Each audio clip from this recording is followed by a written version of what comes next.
अस्सलाम वालेकुम जी। सुबह सवेरे पाकिस्तान में बहुत खुशामदीद। मैं हूँ शिफा यूसुफजई और मैं हूँ वैस मंगलवाला। मेरी तरफ से भी आप सबको अस्सलाम वालेकुम। खुदा का शुक्र है कि उसने हमें आज की सुबह देखना नसीब फरमाई। और आज की सुबह हाँ, बस एक दिन कम है।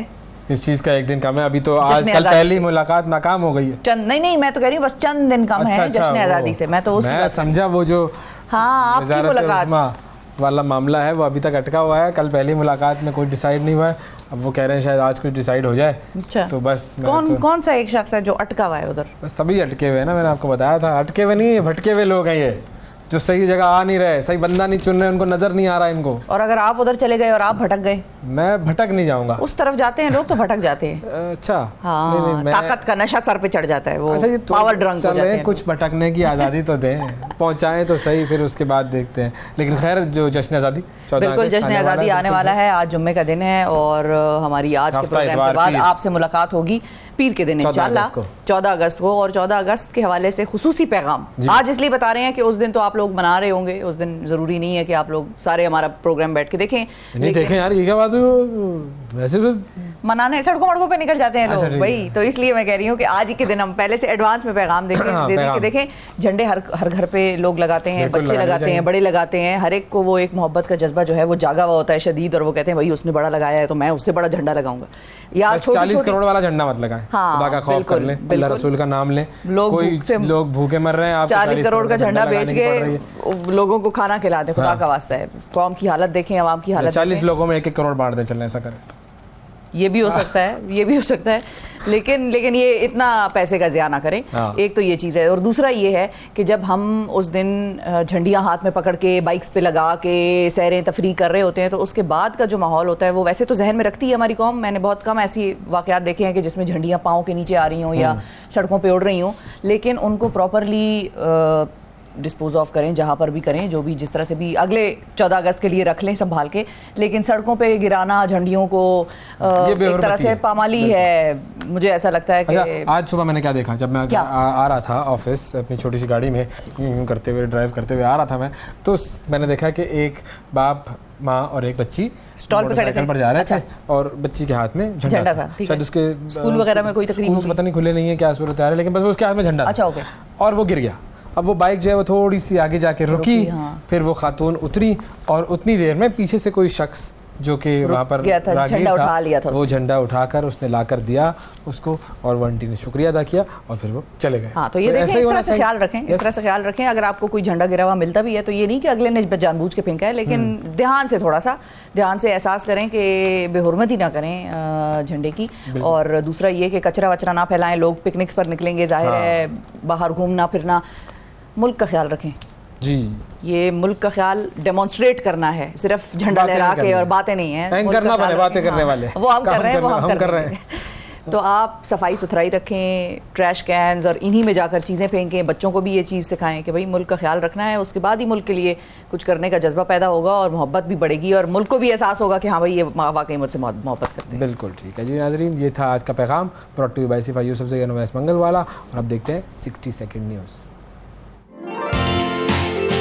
निगरान वज़ीर आज़म के मामले पर शहबाज शरीफ और राजा रियाज की पहली मुलाकात बेनतीजा। अपोजिशन लीडर राजा रियाज ने निगरान वज़ीर आज़म के लिए सादिक संजरानी का नाम भी तजवीज़ कर दिया। खैबर पख्तूनख्वा काबीना के 19 अरकान ने इस्तीफ़े निगरान वज़ीर आला को पेश कर दिए। कोयटा शहर में 24 घंटों के दौरान 2 धमाके। सिलेक्ट ना होने पर सोशल मीडिया पर शिकवा, PCB का शाहनवाज दहानी से बासपुरुष का फैसला। ईरान ने ज़ेर हिरासत 5 अमरीकी शहरियों को जेल से रिहाई के बाद घर में नज़रबंद कर दिया। भारतीय रियासत मणिपुर में खातून से इज्तिमाई ज़्यादती का एक और वाक़या। भारतीय वज़ीर आज़म नरेंद्र मोदी के ख़िलाफ़ तहरीक अदम एतमाद नाकाम हो गई। अमरीकी रियासत हवाई में आतिशज़दगी से हलाकतें 36 हो गईं। तारीख़ी कस्बा सफ़ाए हस्ती से मिट गया। और जनूबी अमरीकी मुल्क एक्वाडोर के सदारती उम्मीदवार फर्नांडो वेलासेंसियो को इंतखाबी रैली के दौरान कत्ल कर दिया गया। जी ये थी 60 सेकंड न्यूज़। और 60 सेकंड न्यूज़ में हमने देख लिया कि पाकिस्तान में क्या हो रहा है, दुनिया में क्या हो रहा है। जनूबी अमरीकी मुल्क आपने देखा, एक्वाडोर में बंदा उन्होंने मार दिया जो कि अब सदारती उम्मीदवार था। बिल्कुल ये अच्छा, सियासत जो है ना वो कभी कभी इतनी गंदी हो जाती है। सियासत बेसिकली है गंदा ही खेल। सियासत जो है ना उसकी स्पेलिंग बदलनी चाहिए, स्या में आखिर में एक हे भी लगाना चाहिए, सियासत है ये। हाँ, कैसा है बेसिकली बहुत कम ही ऐसे लोग हैं जो उसूली और साफ सुथरी सियासत करते हैं, और पुराने वक्तों के लोग शायद थोड़े बहुत कर लेते थे। उनके नामों पे इत्तेफाक नहीं हो रहा जो आजकल के दौर में जो उसूली सियासत के बारे में काम करना चाहते हैं, उसूली सियासत पर आना चाहते हैं, लेकिन कुछ हो नहीं रहा। वीरेंद्र सहवाग, क्या कह रहा है वो? वीरेंद्र सहवाग याद आ गया। अच्छा क्रिकेटर है वो भी।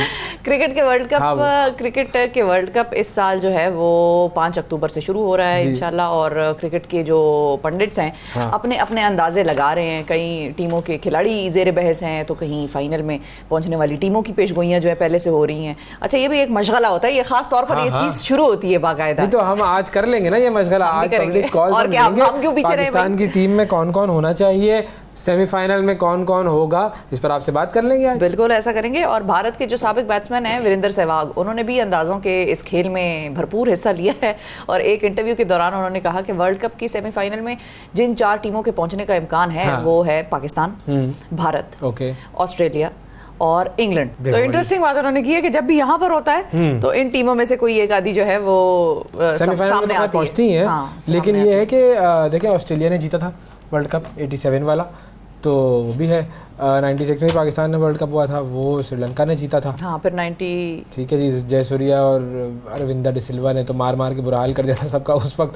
और 92 वाला बाद भी 92 वाला तो ऑस्ट्रेलिया में हुआ था ना। हाँ, तो ऑस्ट्रेलिया में हुआ था तो पाकिस्तान जीता था।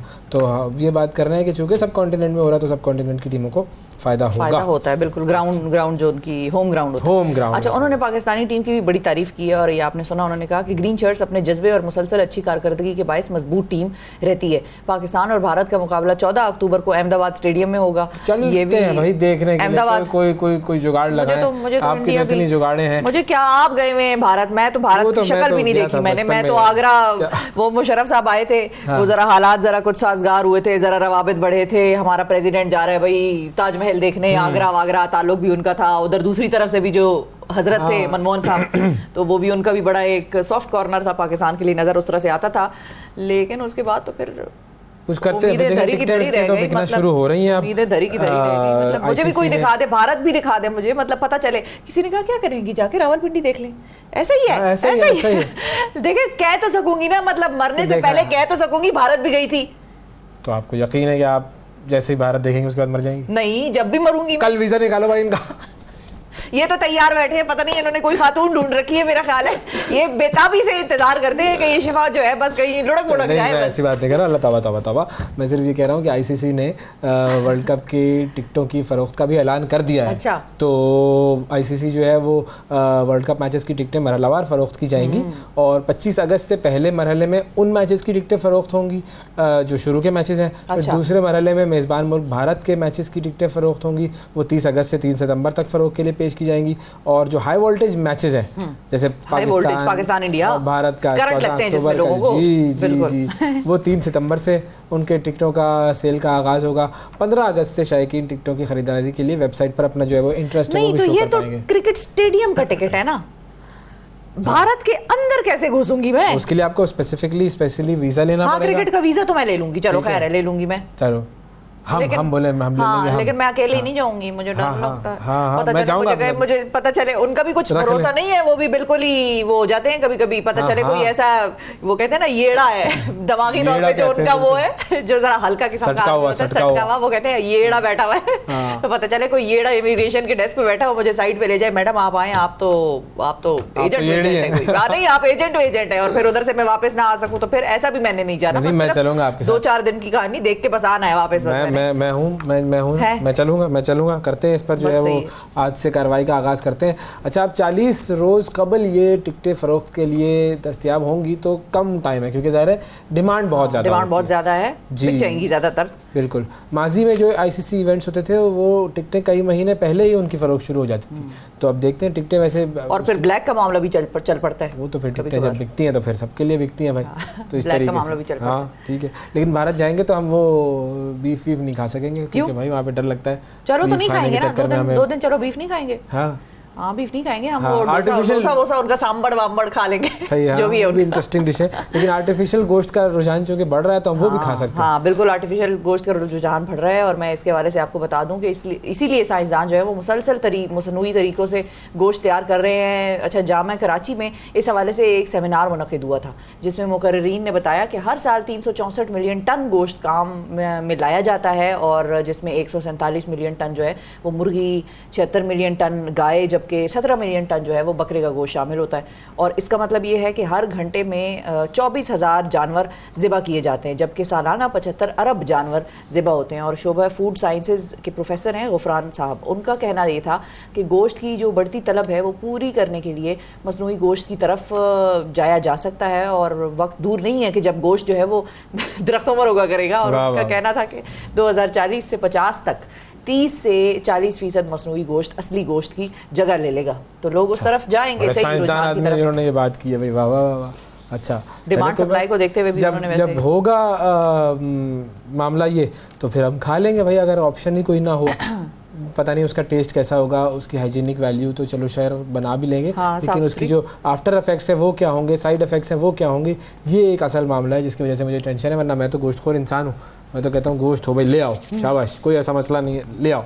लेकिन फिर भी जरा एक आपके जहन में तशवीश जरूर होती है कि अगर ये हमने खाया और आज कुछ ना हुआ, साल 2 साल बाद उसके साइड इफेक्ट्स इतना आप खाते रहेंगे, कहते हैं ना कैंसरस होता है। आप एक चीज को माइक्रोवेव में बहुत ज्यादा रखते हैं और गर्म करते हैं तो उसके कैंसरस इफेक्ट्स होते हैं, और वो Aahista Aahista over the years आपको अफेक्ट करना शुरू कर देता है। तो इसीलिए डर तो लगेगा, लेकिन जब सारी दुनिया खा रही होगी और आपको असली गोश्त मिलना नापैद हो जाएगा तो फिर आपकी मजबूरी होगी, फिर जाहिर है।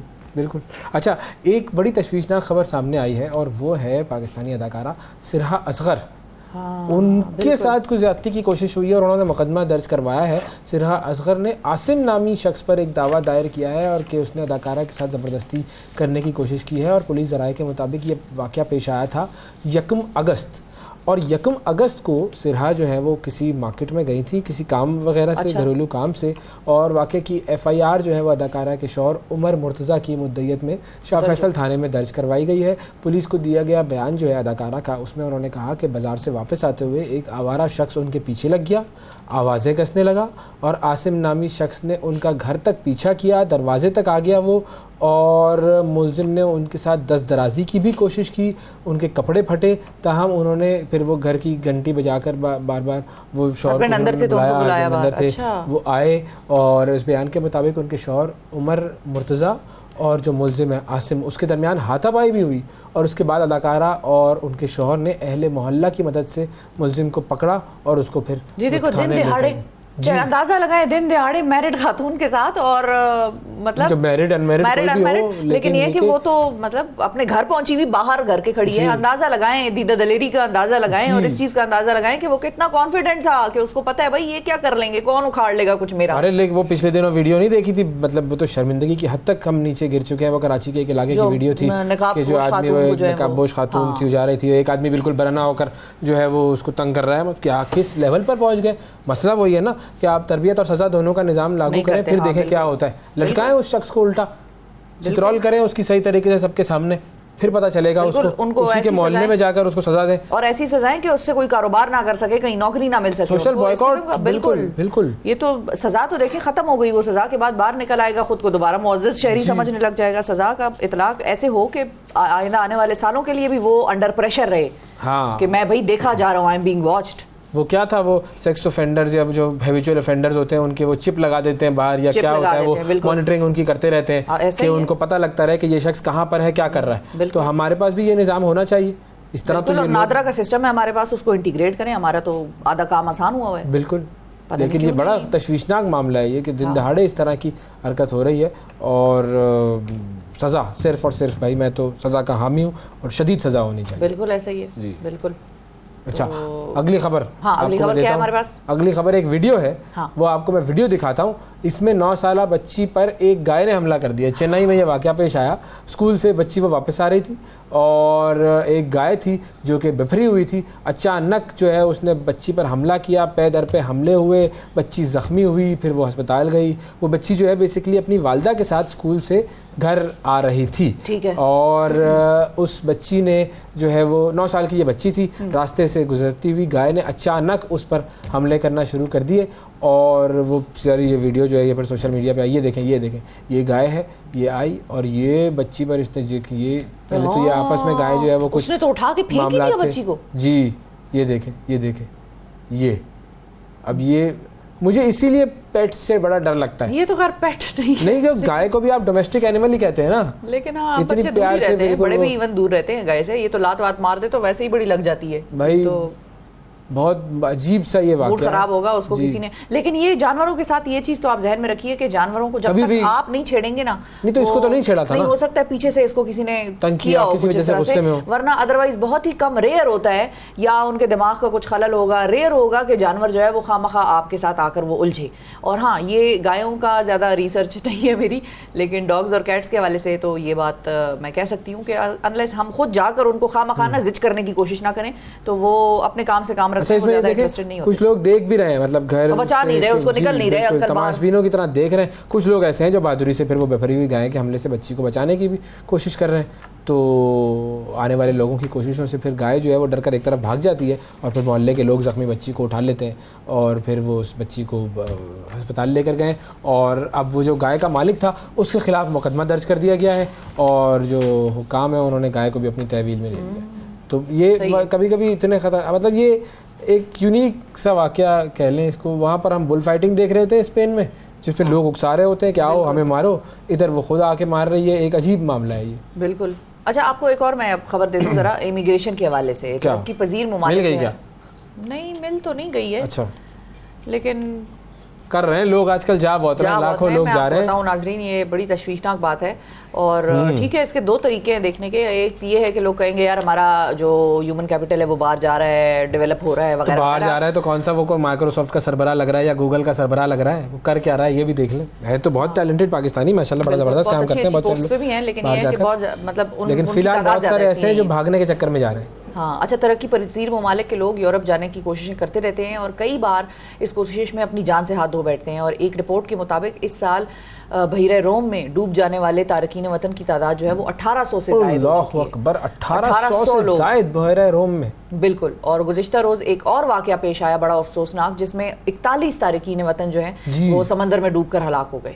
इतालवी रेड क्रॉस के मुताबिक डूबने वाली जो कश्ती थी वो ट्यूनिस से रवाना हुई थी और सिर्फ 4 लोग जिंदा बचे हैं जिन्होंने इस हौलनाक वाक़े की तफसीलात बताई हैं। बच जाने वालों में एक 13 साला लड़का, एक खातून और 2 मर्द जो हैं वो शामिल हैं। और उन्होंने बताया है कि कश्ती पर 3 बच्चों समेत 45 अफराद सवार थे। इनकी जो लोहे की कश्ती थी उसको समुद्री तूफान ने घेर लिया, जिसकी वजह से वो उलट गई कश्ती। और बच जाने वाले जो हैं उन्होंने समंदर में एक खाली कश्ती पर कई दिन गुजारे और फिर एक माल बरदार जहाज़ से उन्हें बेसिकली देखा, किसी ने देखा उस जहाज़ से, और यूं उनकी ज़िंदगियां जो हैं वो बच गईं। वो भूखे प्यासे पता नहीं कितने दिन उस कश्ती पे अपनी जान जो बाद में उन्होंने बचाई तो उस पर उन्होंने सफ़र किया। तो ये सूरत हाल है और अफसोस की बात है भाई। देखें इंसान क्या क्या करता है अपने मुस्तकबिल के लिए, अपने आप को बेहतर जगह पहुंचाने के लिए, लेकिन बस अल्लाह ताला ने जो उसके लिए लिखा होता है बस फिर वो आखिर में वही होता है। अमेरिका की जो रियासत है हवाई, उसके जंगलात में आग लगना शुरू हुई है भाई। हाँ। मंगल से वो आग लगी हुई है, धीरे धीरे वो आग शिद्दत इख्तियार कर गई है। हवाई का जजीरा है मुवाई, वहाँ पर ये आग लगी। अब तक 36 अफराद झुलस कर हलाक हो चुके हैं। शदीद गर्मी और करीब से गुजरता हुआ जो समुंदरी तूफ़ान है उसकी हवाओं की वजह से आग की शिद्दत बढ़ रही है मुसलसल। और अमेरिका में आग लगने की वजह से होने वाली 5 साल की सबसे ज़्यादा हलाकतें हैं ये। और इससे कबल 2018 में कैलिफोर्निया का कैंप फायर था, उसमें आग लगी थी, 85 अफराद हलाक हुए थे। रेस्क्यू वर्कर्स मुवाई के जंगलात में पहुंचने की कोशिश कर रहे हैं, लेकिन बहुत सारा इलाका जो है वो आग की वजह से उनकी दस्तरस से बाहर है। और अब ख़दशा ये जाहिर किया जा रहा है कि आग की वजह से हलाकतें मज़ीद बढ़ जाएंगी। ये सूरत हाल है जी। देखें, वक्फ़ा ले लेते हैं, वक्फ़े के बाद दोबारा हाजिर होंगे, तो हमारे साथ रहिएगा। सुबह सवेरे पाकिस्तान, सुबह सवेरे पाकिस्तान। वेलकम बैक जी। अमरीकी मैथमेटिक्स ओलंपियाड प्राइमरी और सेकेंडरी स्कूल के तलबा के दरमियान रियाजी का एक मुकाबला जो है वो मुनक्किद कराता है। अच्छा, और इसमें जीतने वाले तलबा और तालिबात को मेडल्स भी मिलते हैं। अक्टूबर 2022 को पाकिस्तान में मुकाबला मुनक्किद कराया गया, जिसमें गैरिजन कैडेट स्कूल को हाट के जो 45 से स्टूडेंट्स थे उसमें से 24 तलबा ने मेडल्स हासिल किए और इनमें 2 गोल्ड मेडल जो थे वो भी शामिल थे। अच्छा, इनमें 19 तलबा को सिंगापुर में होने वाले Singapore international maths olympiad challenge में मदऊ किया गया था।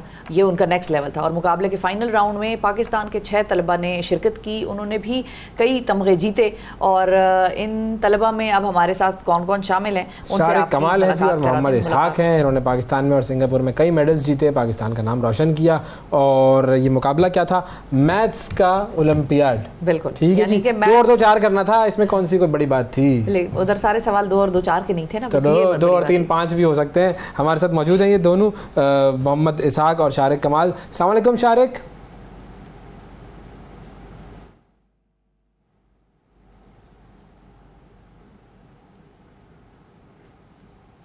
शारिक अस्सलाम वालेकुम, मेरे दोस्त, मेरे बच्चे, can you hear me?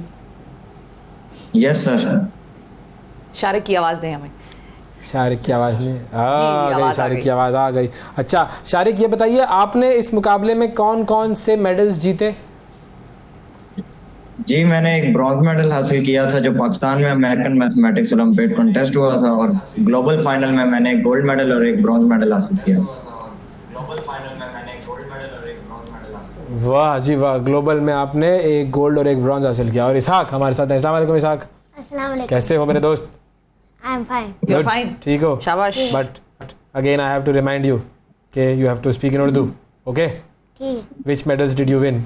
Urdu में बात करो। मुझे ना ब्रॉन्ज मिला एएमओ में। अच्छा। और मुझे ब्रॉन्ज मिला साइमॉक में। अच्छा, अब ये दोनों में क्या फ़र्क है, एएमओ और साइमॉक? एएमओ में ना बस एएमओ डिजिटल है कि आप बस कंप्यूटर में आप करते हो, मगर साइमॉक में ना मल्टीपल चैलेंजेस है। फॉर टू बी एग्जैक्ट 3 पहला टेस्ट है और दूसरा मैथ्स वॉरियर्स है और तीसरा माइंड स्पोर्ट्स है। अच्छा, और ये तीनों मैथ्स के टेस्ट होते हैं? सिर्फ पहले तो ना मैथ्स के टेस्ट हैं। पहला वाला तो एक टेस्ट है और दूसरा वाला आपको mental maths. Mental maths, okay. तो उसमें 2 ब्रॉन्ज जीते हैं ना, 2 ब्रॉन्ज मेडल जीते हैं आपने। और आखिरी वाला लाइक आपको पजल सॉल्व करने हैं। अच्छा। उसमें थोड़ा सा मैथ्स भी इस्तेमाल तो करना है। लेकिन आपने 2 ब्रॉन्ज मेडल जीते हैं ना, तो एक इधर दे दो। क्या होगा एक जैसे? क्या हुआ? से समथिंग, कुछ जवाब देना है इसके आगे। चलो वो दे रहा है, तेरा दोनों ले लो, दोनों ही ले लो। तुम जाओ ऐश करो, खुद तो तुम नहीं जीत सके, मेरा ही ले लो। चलो चलो, गुड, शाबाश। अच्छा जी, अब ये मैथ्स का मुकाबला होता क्या है, जरा हमें बताएंगे आप शारिक साहब कि इसमें क्या क्या चीजें करनी होती हैं और कौन कौन से मुल्कों से बच्चे आए हुए थे मुकाबले में?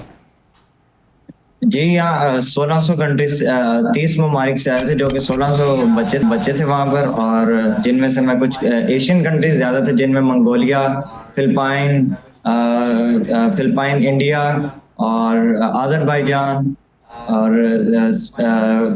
कोरिया से भी बच्चे आए थे, इंग्लैंड, न्यूजीलैंड से, और बाकी ममालिक से भी थे, पाकिस्तान के, बांग्लादेश, इस तरह के ममालिक से आए थे, दीगर ममालिक से। अच्छा, और इसमें किस तरह की मैथ्स थी जिसका मुकाबला था ये? जी, 3 तरह के कॉन्टेस्ट से। पहला तो था वो आपका इंडिविजुअल टेस्ट था, जिसमें आप में एमसीक्यूज वगैरह थे और मल्टीपल चॉइस क्वेश्चन और साथ दूसरे क्वेश्चंस थे। इसके साथ एक था जो मैथ वॉरियर्स था, जिसमें डाइसेस वगैरह थे और आपने मेंटल मैथ के साथ उसको सॉल्व करना था, और तीसरा माइंड स्पोर्ट्स था, जिसमें पजल्स वगैरह थी और आपने मैथ्स की टेक्निक इस्तेमाल करके उनको सॉल्व करना था। ओके, ठीक है, ठीक है जी। भैया क्या कह रहे थे आप? I want to ask you something. How does it feel like to be a winner? ये तो आप ही बता सकते हैं। आपको कैसा लगा था जब आपको मेडल मिला था? I was really happy. अच्छा, जब खेल रहे थे, जब वो सारा सॉल्व कर रहे थे गेम, तो पता चल रहा था कि I will be the winner, मैं आगे हूँ, लोगों से पीछे रह रहे हैं लोग, या Yes. आपको बाद में रिजल्ट के टाइम पे ही पता लगा कि you are the winner? The reason is because क्योंकि मैं ना सेकंड राउंड में गया था। अच्छा, That's on how I knew कि मुझे एक मेडल तो मिल तो जाएगा।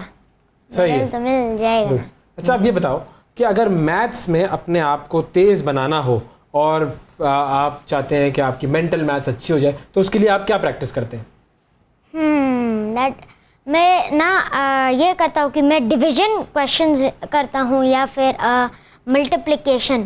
These they are the most fastest in my opinion, कि वो आपको लाइक ज़्यादा. तो मतलब अब मैं आपसे कोई सवाल पूछना चाहूँ तो किस लेवल तक का सवाल पूछूं? डेमोन्स्ट्रेशन हो जाए? आप बताओ उधर किस किस्म के सवाल आए थे? एक सवाल था ना, उसके पास it was really confusing. I was really confuse. इसमें लाइक एक ना लाइक एक आपको पैटर्न सॉल्व करना था और लाइक एक क्वेश्चन मार्क था और उसमें लाइक 5 थे ना, और आपको ना उनका पैटर्न देखकर आपको पता करना था. गुड, सही. अच्छा मसलन अगर मैं तुमसे पूछूं कि भाई 240 मल्टीप्लाई बाय 10. 240 मल्टीप्लाई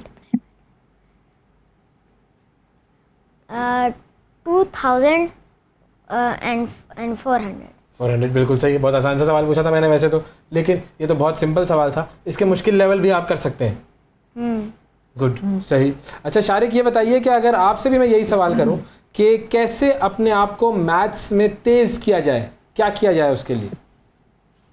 जी बिल्कुल, जैसे कि practice makes a man perfect, तो मैं पहले एक स्पेसिफिक टाइम देना चाहिए मैथ्स को. लाइब्रेरी वगैरह से बुक्स वगैरह लेके आपको नॉलेज अपना इंक्रीज करना चाहिए और प्रैक्टिस बार बार करनी चाहिए जब तक आप क्वेश्चन को सॉल्व नहीं करते. और क्वेश्चन से फिर आपको जब बार बार सॉल्व करेंगे, प्रैक्टिस करेंगे, तो उसकी आपको टेक्निक्स वगैरह आएंगी और आप अपने टीचर्स वगैरह से ज्यादा गाइडेंस लें ताकि आपको क्वेश्चन वगैरह सॉल्व कर सकें. तो आपको मैथ्स में ही इंटरेस्ट था हमेशा से, इसकी क्या वजह थी?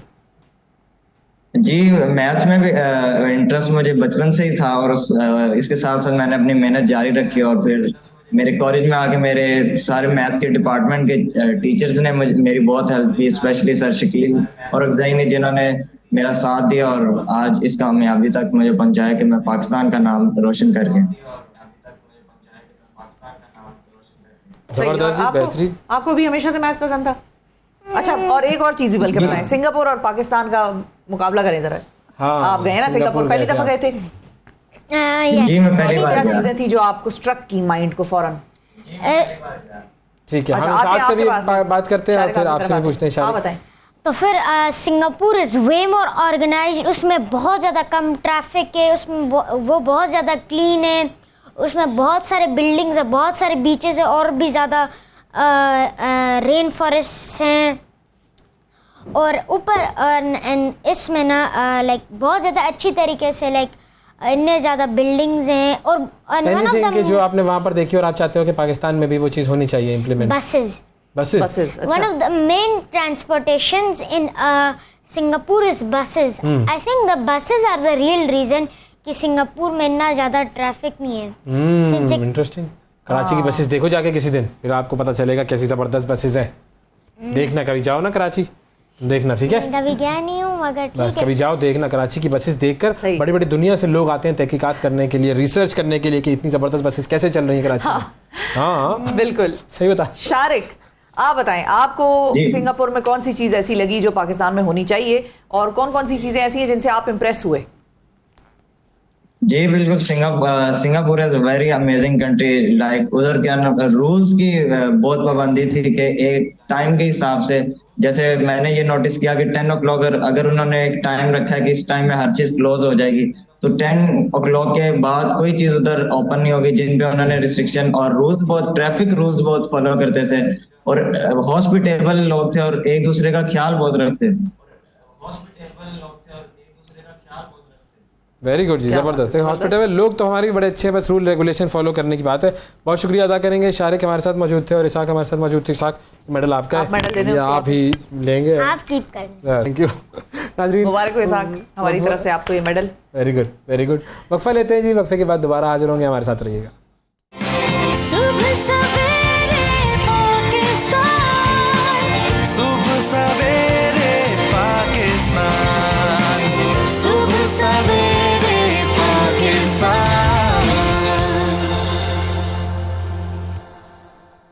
वेलकम बैक जी. शदीद गर्मी चल रही है और गर्मी में मुख्तलिफ शदीद गुस्सा भी आता है. शदीद गर्मी होती है, शदीद गुस्सा भी आता है, बाहर के ममालिक में लोग इसीलिए स्माइल करते रहते हैं कि मौसम बड़ा अच्छा है। मौसम का बड़ा अमल दखल होता है आपकी जहनी जो सेहत है और आपके जो मिजाज है उस पर। मौसम के बाद फिर हमें जो है वो कुछ शरबतों की तरफ जाना चाहिए, उस गर्मी को भगाने के लिए और नेचुरल इंग्रेडिएंट्स यानी कि वो चीज़ें जो कि कुदरत ने पैदा की हैं, आर्टिफिशियल नहीं, उन चीज़ों की शरबत कौन से ऐसे हैं जो कि गर्मियों में हमें ठंडा कर सकते हैं, फ़ायदा पहुंचा सकते हैं। डॉक्टर नौशीन, अस्सलाम वालेकुम। मैं से डिसएग्री करूंगी। गुस्सा अंदर होता है, मरी जाओ, इतना अच्छा मौसम होता है, फिर भी लोग लड़ रहे होते हैं। वो तो हमारे वो कौमी मसला है, उधर ना आए आप, वो कौमी मसला है। लेकिन आप देखें, आप किसी और के एयरपोर्ट पे उतरेंगी जहाँ मौसम ठंडा होगा, आपको फौरन फर्क पता चल जाएगा। भी मौसम अच्छा हो, वो आपको स्माइल ही इतनी बड़ी उसके साथ करेंगे, आपका दिल वैसे ही खुश हो जाएगा। मिजाज का बड़ा फर्क पड़ता है, वैसे मौसम का बड़ा फर्क पड़ता है। इस कौम का मिजाज भी अच्छा होगा, बस अभी 14 अगस्त आ रही है, बिल्कुल अचानक से क्या पलटेगी। सोच तो आप क्यों इतने शरबत फैला के बैठी हुई है? हाँ, मैं यही देख रही हूँ कि आज मेरे पास ढेर सारे शरबत है, क्योंकि जनरली देखो ये आपका जो गर्मी का मौसम है ना, इट्स रियली अच्छा, हम जो फ्रेम बना रहे हैं ना उसमें शरबतों का नजर आना जरूरी है। हाँ, ये भी तो ये भी कोशिश करें कि वो जो मैडम बात कर रही है वो नजर तो आए लोगों को। ये हमारे सामने देखिए शरबत है। होता क्या है कि ह्यूमिडिटी है। सबसे पहले हम इन शरबत पे क्यों फोकस कर रहे हैं, क्योंकि ह्यूमिडिटी में बहुत ज्यादा पसीना आता है और आपका पानी बॉडी से उतना ही वेस्ट हो रहा है, तो आप वाटर इनटेक ज्यादा। मेडिकल सवाल है, मेडिकल क्वेश्चन डॉक्टर साहिबा, वो सवाल ये है कि कुछ लोगों को तो स्वेटिंग नहीं होती, लेकिन फिर भी उनको फील हो रहा होता है कि भाई बहुत हब्स है और अजीब सी तबीयत खराब हो रही है, गर्मी लग रही है, या उनको यूरिन में हल्का सा इन्फेक्शन फील होता है, हालांकि पसीना उतना नहीं आ रहा, उसकी वजह हो सकता है कि पानी कम पीते हो, एक चीज। सेकेंडली, हीट आपको इवेपोरेट तो कर रही है, जरूरी नहीं है कि आपको वो कर रही है, लेकिन आपकी बॉडी तो एग्जॉस्ट हो रही है ना, बॉडी में इस्तेमाल हो रहा है, यूरिनेशन कर रहे हैं आप स्वेट नहीं कर रहे तो आप यूरिनेट तो कर रहे हैं ना, तो पानी तो बॉडी से आपका वॉश आउट हो रहा है। तो आपने पानी का इंटेक, एंड आपने यूटीआई का मेंशन किया, तो यूटीआई बहुत इंपॉर्टेंट वो है, क्योंकि जितनी आपकी बॉडी में डिहाइड्रेशन होगी आप उतने प्रोन है कि आपको यूटीआई हो सकता है। और ये बच्चियों में तो बहुत ही कॉमन है आजकल, क्योंकि गर्मी है and they don't take water properly, तो उसकी वजह से। अब हम बात करते हैं करा क्या जा सकता है। अब मुख्तलिफ जूसेस पड़े हैं। सबसे पहले हम इलायची की बात करते हैं, ठीक है। ये एक इलायची का जूस है, चाहो तो इसको घर में भी बना सकते हो, चाहो तो जो हमारे पास रेडिली अवेलेबल है आप वो भी इस्तेमाल। घर में कैसे? घर में इस तरह होता है कि आपने इलायची का दाना निकाला, आपने उसको पीसा, देखो मैं भी तो अम्मा जो हूँ ना, उसको कूट के पीस के आपने उसको बिल्कुल पाउडर फॉर्म बना लिया, आपने उसमें डाला थोड़ा सा हनी डाल लें या शक्कर डाल लें, आपने वो पिसा हुआ पाउडर डाला, उसको बर्फ डाली, वो बड़ा अच्छा इलायची का घर में शरबत बन सकता है। फायदे ये है कि इलायची जो है सबसे ज्यादा गर्मी में लोगों को दिल मतलाता रहता है, they don't feel like eating, ठीक है। तो इलायची का जो शरबत है it has a generally Kameng effect, आपके पूरे जो मैदे में है उस पर कामिंग इफेक्ट होता है, तो आप वो कर सकते हैं। उसके अलावा ये है कि जिन लोगों की बैड ब्रेथ होती है, जिनको अदर देन कोई मसला ना हो, तो वो भी इलायची का ये जो मैंने घर वाली बताया है ना, अगर आप वो इस्तेमाल करके देखें तो वो भी आपको हेल्प आउट कर सकता है बैड ब्रेथ में। ठीक है, देखें टेस्ट कैसा है इसका, ये भी चेक ट्राई करेंगी, लें ट्राई करें, आप करें नहीं आप करें। इलायची जैसा टेस्ट होगा, मैं इस पे आपको साइंटिफिक बात बता दूं, इसका टेस्ट इलायची जैसा होगा, ठीक है। चेक करें। अच्छा, डर के देने तो नहीं, हम क्या पिला, पता नहीं क्या पिला देंगे जैसे हम। नहीं, शिफा तुम्हारी कुर्सी सेफ है, मैं नहीं आऊंगी।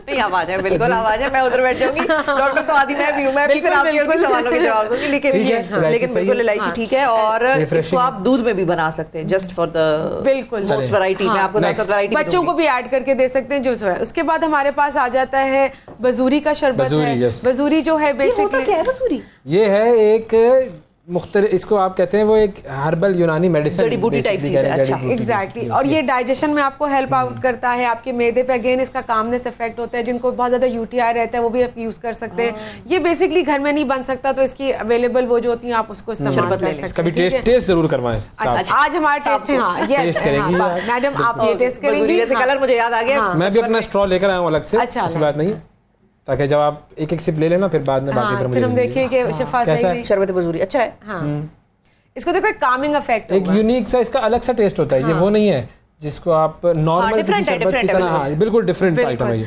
बजूरी। अच्छा, अनार का जो है हमारे पास ये भी इस तरीके से भी आता है, और अनार हमारे पास फ्रेश भी और मौजूद है, फॉर्म में मौजूद है, तो आप उसका ताजा जूस भी निकाल सकते हैं। और अनार का इस्तेमाल, अनार सबसे पहली चीज क्या है कि उनके अंदर एंटीऑक्सीडेंट्स हैं। एंटीऑक्सीडेंट्स हमेशा मैं नाम लेती हूँ कि वो आपकी स्किन में जो है गैर जरूरी मादनियात, फ्री रेडिकल्स को पास आउट करते रहते हैं, तो आपकी स्किन बहुत अच्छी रहती है, आपका मैदा बहुत सफाई रहती है, नेचुरल लेग्जेटिव। वेट लूज किया हुआ है डॉक्टर साहिबा? है ना? अच्छा, इधर उधर कैसे ये ध्यान नहीं मेरा आ रहा।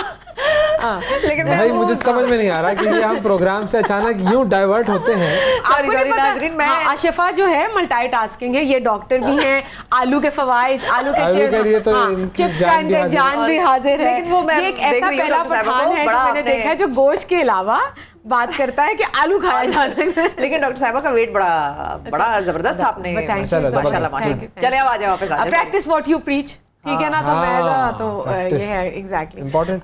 अनार का शरबत, अनार का शरबत मैं आपके सामने करती हूँ। मैं अनार के बारे में बात करती हूँ, फ्रेश भी अवेलेबल है, इस तरह के जूसेस में भी अवेलेबल है, और आप इसको अपनी डेली डाइट में दिन में 1 गिलास बच्चों को भी दे सकते हैं, आप भी इस्तेमाल कर सकते हैं। अब जहाँ हम इतनी उनकी बात करें तो घर में भी हम बना सकते हैं शिफा।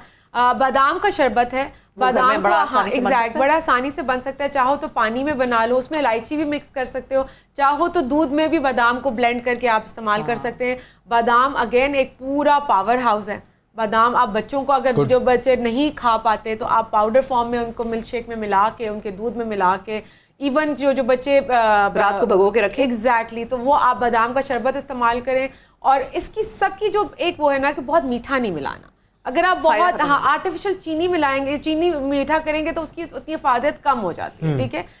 हनी मिला लें, शक्कर मिला लें, लेकिन वो भी जरा कंट्रोल अमाउंट में, ठीक है। वो हो गया नींबू पानी, उस्तादों का उस्ताद, फेवरेट, ठीक है। उसमें पुदीना आपने मिलाया, पुदीना इटसेल्फ इज वेरी रिफ्रेशिंग। आपने पुदीना, लीमू, हल्का सा उसमें नमक डाला, थोड़ी सी चीनी डाली और आपका ब्लेंड बर्फ और उसके साथ, और वो इतना रिफ्रेशिंग होता है क्योंकि वो इमीडिएट शुगर बूस्ट देता है। जब आपको लगता है कि आपका लॉस ऑफ फोकस हो रहा है, आपकी एनर्जी बहुत कम हो चुकी है, तो आप अगर नींबू पानी का 1 गिलास भी लेंगे तो आप फील करेंगे कि अचानक से आपकी आंखें खुल जाती हैं, ठीक है।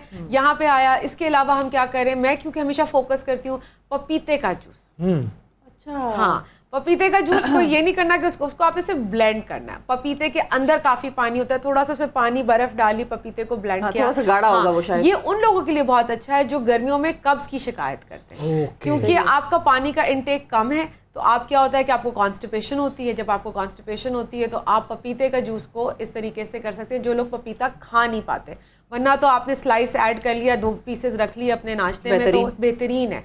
नेचुरल लेग्जेटिव है। जो मेरे पास पेशेंट्स आते हैं जो कि महीना इन आर्टिफिशियल लेग्जेटिव्स पे डिपेंडेंट होते हैं, और उनको यही होता है कि उसके अलावा उनकी बावल हैबिट जो है वो रेगुलेट नहीं हो रही होती, तो आप पपीते को आप इसमें इस्तेमाल कर सकते हैं। आड़ू, हाँ, आड़ू का जूस है, आड़ू तो बहुत आए हुए हैं, रैंडमली अवेलेबल है। आप आड़ू का जूस है, आड़ू का अगर छिलका बर्दाश्त कर सकते हैं तो ठीक है, वरना तो आप उसका छिलका उतारें, उसको आपने पानी में डाला, उसमें आपने बर्फ डाली, उसमें आपने पुदीने के पत्ते डाले, अच्छा, और वो इतने मजे का बनता है, और उसमें आप थोड़ा सा नमक डालो और चीनी डाली और आपका तैयार। टमाटर का जूस भी होता है, टमाटर का जूस भी होता है। अनफॉर्चुनेटली हमारे यहाँ टमाटर को सलाद और सब्जी तक रोक दिया गया, खानों तक। आप लोग जो है वो टोमेटो जूस, टोमेटो सूप को ऐसे रैंडमली ये देखें, बिल्कुल। तो ये सारी चीजें नाचीज बहुत जबरदस्त काम करती हैं। थैंक यू, बहुत शुक्रिया, थैंक यू सो मच। जबरदस्त शरबत आपने पिलाया भी, हमें फायदे भी बताए। वक्फा लेते हैं, वक्फे के बाद दोबारा हाजिर होंगे, तब तक जरा मैं शरबत पी लूं। सुबह सवेरे पाकिस्तान, सुबह सवेरे पाकिस्तान, सुबह सवेरे पाकिस्तान।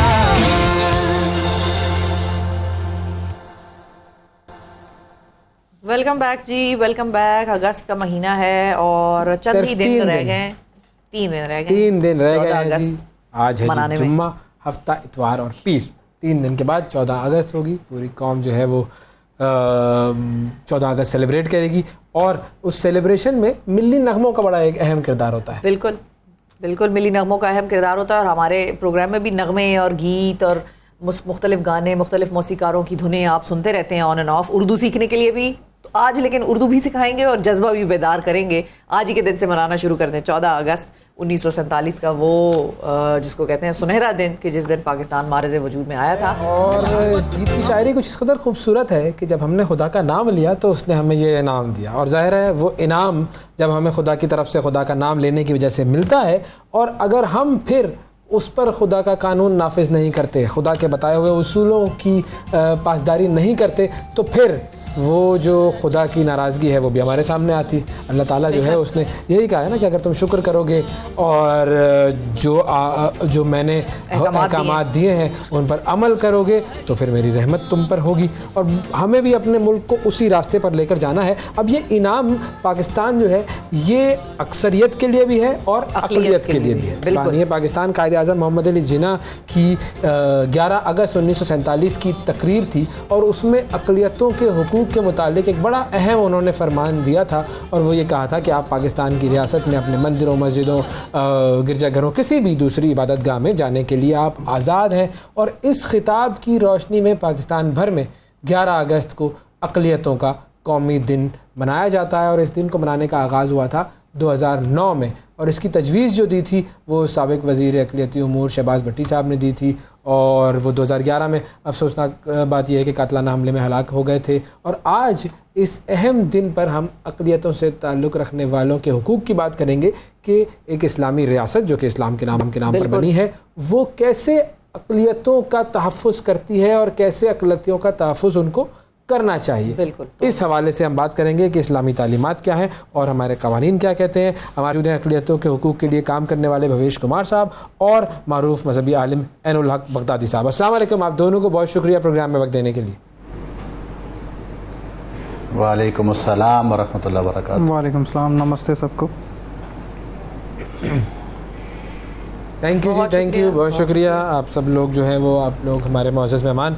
अच्छा, पहले मैं चाहूँगा कि बगदादी साहब आपकी तरफ आऊँ कि कुछ बुनियादी उसूल जो हमें रहनुमा उसूल जिन्हें हम कह सकें कि इस्लाम क्या कहता है कि जब एक इस्लामी रियासत बने तो उसमें अक़लियतों के साथ कैसा सलूक रवा रखा जाए।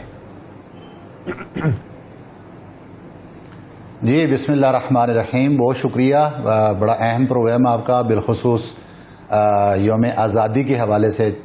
अभी ये अगस्त का महीना भी है तो इस हवाले से ये प्रोग्राम बड़ा ज़रूरी है और बिलखुसूस जो हम इस्लामी सल्तनत के हामिलीन हैं तो हमारे लिए भी ज़रूरी है कि हम वक्तन फ़वक्तन अपने मुल्क में अक़लियत के हुकूक के हवाले से आगाही रखना हमारे लिए लाजमी है। तो सबसे पहली बात तो ये है कि जो हमारा उसूल है बुनियादी शरीयत इस्लामिया का, तो उसका जो फ़ुक़हा ने हमारी जो कानून है शरिया का, उसने एक उसूल वज़ा किया।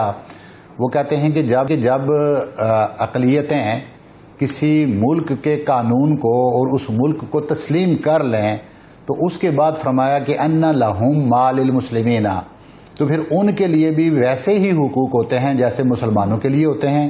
व अलैहिम मा अलल मुस्लिमीना, और उनके लिए भी वैसे ही फ़राइज़ होते हैं जैसा कि मुसलमानों पर होते हैं। गोया के मुसावी शहरी हुकूक यहाँ से हासिल हो जाते हैं अक़लियतों को भी उसी अंदाज में जिस तरह के बाकी वहाँ बसने वाले मुसलमान शहरियों को हासिल है। तो इसका मतलब ये हुआ कि इस्लामी रियासत वहाँ पर ऐसा नहीं है कि जो गैर मुस्लिम हैं उनके हुकूक व फ़राइज़ मुसलमानों से मुख्तलिफ हैं, बल्कि शहरी होने की हैसियत से तमाम को मसावी हुकूक हासिल हैं। अब रहा एक और बुनियादी मसला जो आप अपने इंट्रो के अंदर बात कर रहे थे कि इसके कुछ बुनियादी उसूल होंगे, तो यकीनन बुनियादी उसूलों के लिए जो हम रुजू करते हैं वो करते हैं रियासत मदीना की तरफ, जो हमारे लिए बुनियाद मुहैया करती है आप अलैहिस्सलातु वस्सलाम की सुन्नत मुताहरा।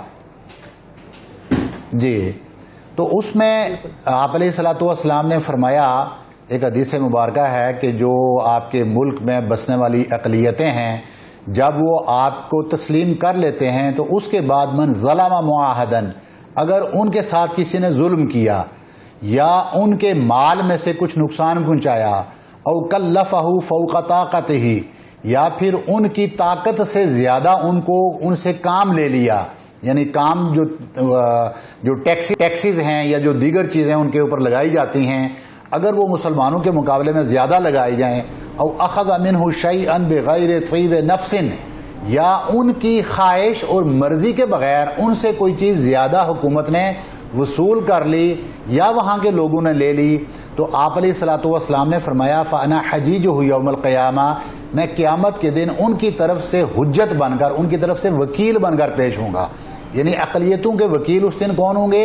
उनका हक दिलाने के लिए, बड़ी बात है कि अकलियतों की तरफ से हमारे नबी सल्लल्लाहु अलैहि वसल्लम वकील बनकर पेश करेंगे, पेश होंगे। बिल्कुल, क्या पेश होंगे। अच्छा, अब ये तो बड़ा अहम बात है, बहुत बड़ा बुनियादी। अच्छा, हम भवेश कुमार साहब की तरफ जाते हैं जी, जरा जी, हम भवेश कुमार साहब को भी शामिल गुफ्तगू करते हैं। भवेश साहब, आप लोग जो एक मार्च का प्लान है आप लोगों का, वो क्या है और क्या एक्टिविटीज़ हैं, क्या चीज़ें होंगी, और क्या आप लोगों की तरफ से एक चार्टर ऑफ एक डिमांड, एक लेटर भी है, वो क्या कहता है? अवेश भाई, सबसे पहले तो बहुत शुक्रिया आपका और आपकी टीम का कि आपने मुझे मदऊ किया। 11 अगस्त 1947 को हमारे कायद, हमारे रहबर मोहम्मद अली जिन्ना साहब, उन्होंने जो पहली दस्तूर साज असेंबली थी, जिसकी सदारत एक हिंदू दलित जोगरनाथ मंडल कर रहे थे, जो पाकिस्तान के फाउंडिंग एक मेंबर भी थे।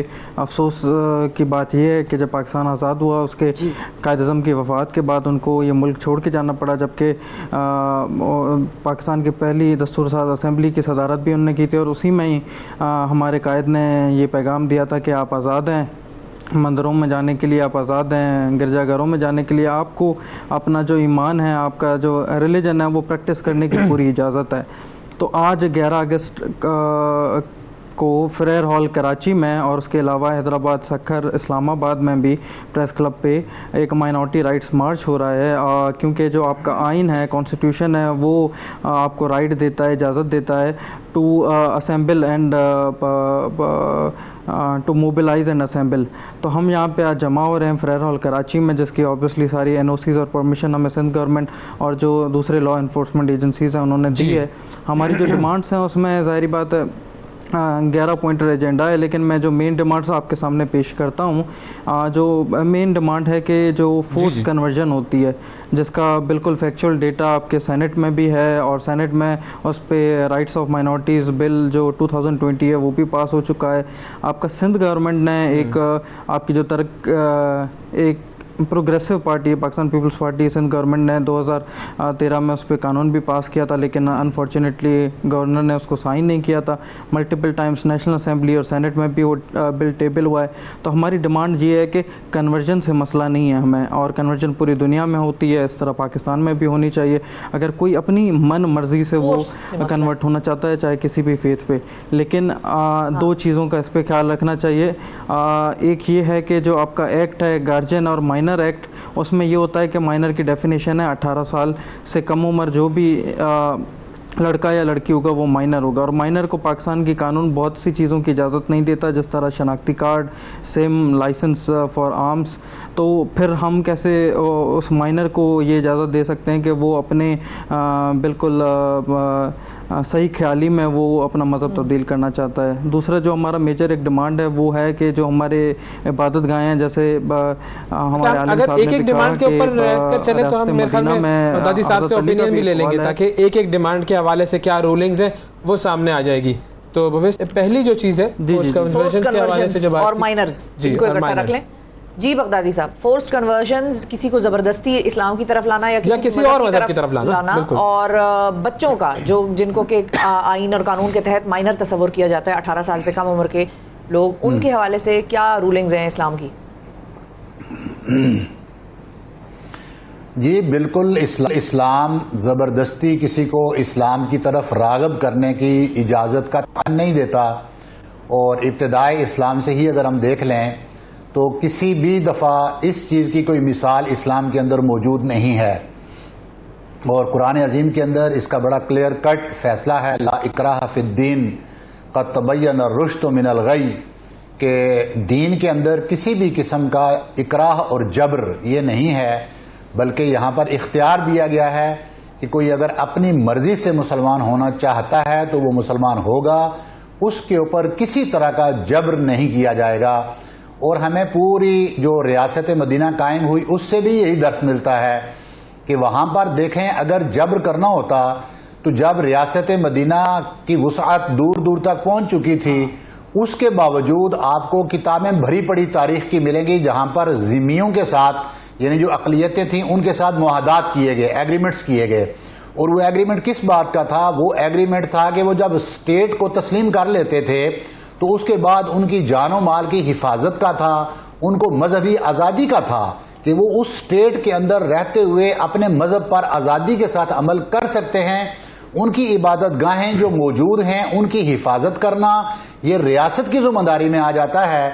और इसकी मिसाल है कि हजरत अली रजी अल्लाह ताला अन्हु के दौर में भी सबसे पहले तो हुजूर नबी अकरम सल्लल्लाहु अलैहि वसल्लम के ज़माना में भी कि एक शख्स ने एक जिम्मी यानी ऐसे ही एक अक़लियतों से ताल्लुक़ रखने वाले शख्स को कत्ल किया। जब केस आप अलैहिस्सलातु वस्सलाम तक पहुंचा तो आप अलैहिस्सलातु वस्सलाम ने उस शख्स के कत्ल करने का हुक्म जारी किया, मुसलमान के कत्ल का हुक्म जारी किया, गोया कि स्टेट ने बराबर का हक दिया।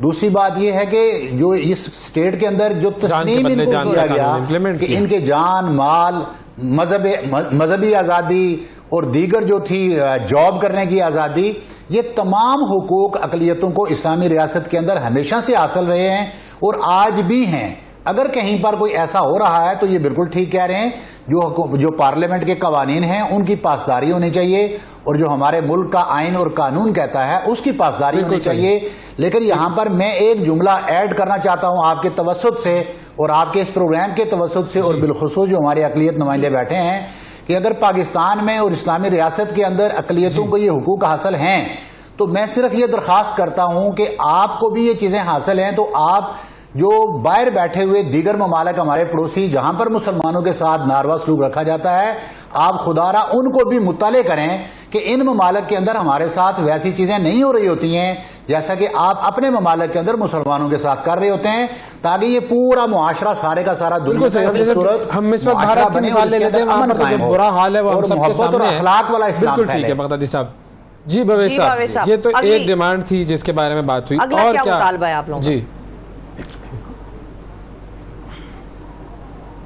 जी सर, मैं पहले तो ये आंसर करूँगा कि जो पड़ोसी मुल्क है या दुनिया में कहीं पे भी जो मजहबी अक़लियतें हैं उनके साथ अगर कोई जुल्म और जबर हो रहा है तो हम बैसियत पाकिस्तानी शहरी और उसके अलावा रियासत से ये डिमांड करते हैं कि वो यूनाइटेड नेशंस में भी उस चीज़ को उठाएं। और हम तो खुद इंडिया में जो फाशिज़म है उसके ख़िलाफ़ बोलते रहते हैं, मेरा ट्विटर है, फेसबुक है, उस पर आप देख सकते हैं, लेकिन क्यों हमें ये चीज़ का सर्टिफिकेट देना पड़ता है कि हम भी पेट्रियोटिक पाकिस्तानी हैं, खास तौर पे जब 14 अगस्त करीब आता है। तो आई थिंक सो मेरी तो जो साथ पूछते हैं वो पाकिस्तान में नहीं है, मैं तो उसका सबूत दे सकता हूँ, दूसरों का मुझे पता नहीं। जी जी, दूसरी बात है सर, हमारी डिमांड है दूसरी के जो जनरल डिस्कशन हो रही है, जिस तरह कहा गया कि जस्ट इन जनरल टर्म्स ये बात की है कि बाकियों को ये बताने की जरूरत है कि पाकिस्तान में अक़लियतें उस तरह से चीजें फेस नहीं करती जिस तरह से कि भारत में कर रही हैं, और अगर कोई सर्टिफिकेट मांगता भी है तो वो गलत है। बिल्कुल मैं इस चीज़ पर एग्री करता हूँ, करनी भी नहीं चाहिए। बिल्कुल जी, नेक्स्ट पॉइंट। Thank you. जो दूसरी हमारी डिमांड है वो है कि जो हमारे वर्शिप प्लेसेस हैं, इबादत गाहें हैं, क्योंकि कायद की स्पीच में मेन कंपोनेंट यही है कि आप आज़ाद हैं अपने मंदिर और गिरजाघर जाने के लिए या मस्जिद जाने के लिए। तो जहां वो आज़ादी मेरे कायद ने 11 अगस्त को मुझे दी थी, तो मुझे ये लगता है कि 76 साल बाद, और अभी तो 77th ईयर हमारा कंप्लीट होगा, तो मैं नहीं समझता कि हम कायद के जो पाकिस्तान है, जो कायद का विजन था उसको रिवाइव कर सकें। और रास्ते पाकिस्तान कानून के तौर पे तो इस चीज़ की इजाज़त ज़रूर देता है कि जो माइनॉरिटीज़ हैं पाकिस्तान में रहती हैं उन्हें बिल्कुल इजाज़त है अपने इबादत गाहों पे जाने की और उनकी प्रोटेक्शन की।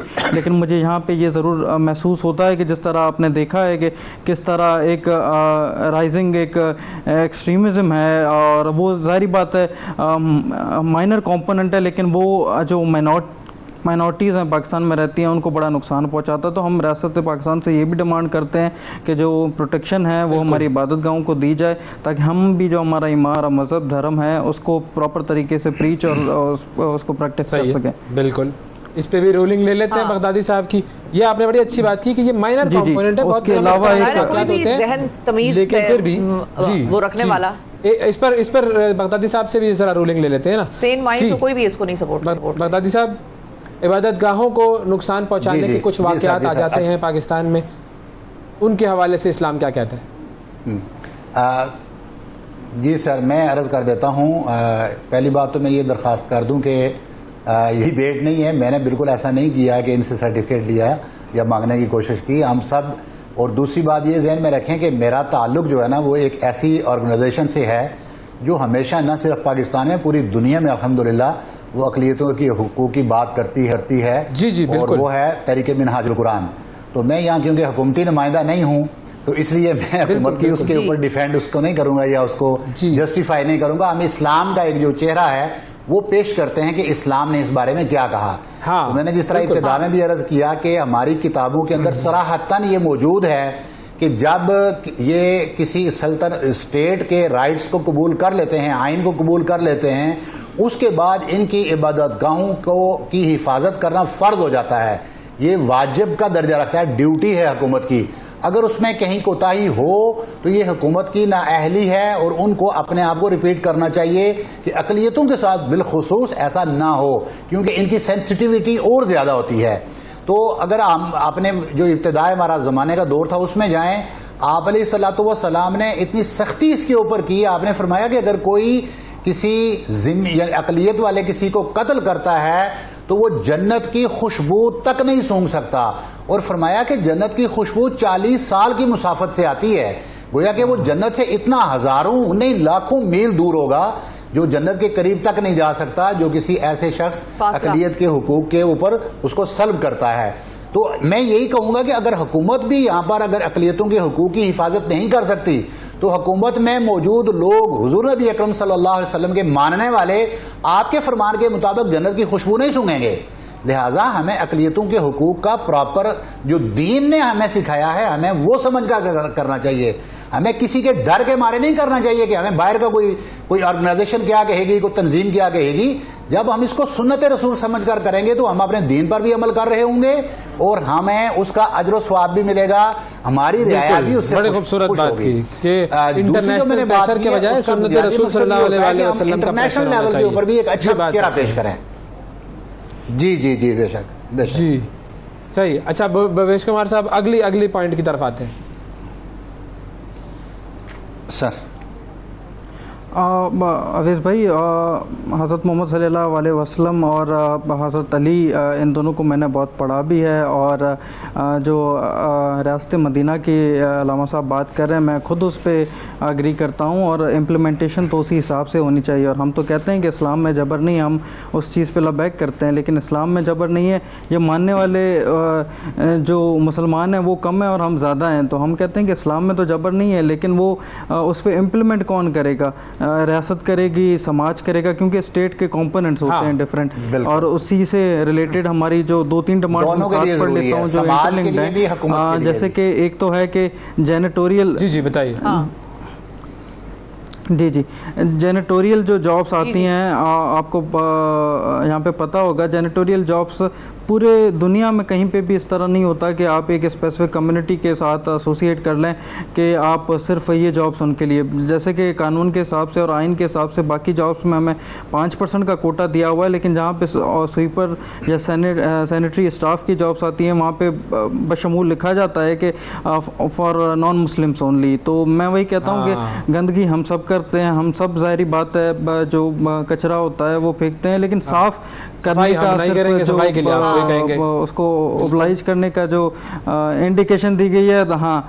और उसके अलावा इस्लाम में तो कहा गया है ना कि सफाई निस्फ़ ईमान है, तो इस हिसाब से तो जो रिलीजियस माइनॉरिटीज़ हैं वो उस पर ज़्यादा इम्प्लीमेंट कर रही हैं, क्योंकि तो वो तो इस मुल्क को साफ़ भी कर रही हैं। तो एक तो ये है कि ये जो डिस्क्रिमिनेशन है एट वर्क प्लेस, या तो वो 5% कोटा जेनेटोरियल जॉब्स में भी ऑब्वियसली दिया जाए ताकि हम 5% से लुत्फ़अंदोज़ हों, बाकी 95% से मेजॉरिटी हो, या तो हमें जो जॉब्स हैं उसमें मेरिट दी जाए। क्योंकि अगर मेरिट नहीं होती, मैं आपको इतना बताता चलूँ, जो आपका माइनॉरिटी कोटा पे सिंध में स्पेशली मेडिकल कॉलेजेस हैं और जो मेडिकल जॉब्स हैं डॉक्टर्स की, उसमें आपका रिलीजियस माइनॉरिटीज़ अगर मेरिट ओपन हो जाए तो आपकी शायद मेजॉरिटी से भी ज़्यादा सीट्स लें, लेकिन क्योंकि 5% कोटा की लिमिटेशन होती है तो उसकी वजह से जो आपका। भवेश कुमार साहब, आपने जेनेटोरियल जॉब्स का बताया कि उसके अंदर जो है वो कोटा 100% में जो है वो दे दिया जाता है माइनॉरिटीज़ को, जो कि ज़ाहिर है एक गलत बात है। इसके अलावा और मज़ीद किन डिमांड्स पर बात करेंगे हम? और मज़ीद आपका जो क्योंकि आपको पता है पाकिस्तान जब आज़ाद हुआ था तो आपका पहला जो चीफ जस्टिस था वो एक मसीही था, पाकिस्तान का जो पहला सिपह सालार था वो एक मसीही था। तो क्योंकि कायद को पता था कि ह्यूमन राइट्स की क्या वैल्यू है, उन्होंने खुद एक जो मुल्क आज़ाद किया वो जुड़ा हुआ जो हिंदुस्तान था उसमें रिलीजियस माइनॉरिटीज़ के लिए आज़ाद किया था, and he was very sure about that. लेकिन क्यों अब आर्टिकल 41(2) और 91(3) की वजह से आपने जो प्राइम मिनिस्टर और प्रेसिडेंट की पोस्ट है वो आपने ऑब्टेनेबल भी नहीं की है। मतलब मुझे पता है कि जो पाकिस्तान में रहने वाले हिंदू हैं, मसीह हैं, सिख हैं, उनका इतना वोट बैंक नहीं है कि वो प्राइम मिनिस्टर या प्रेसिडेंट बन सके।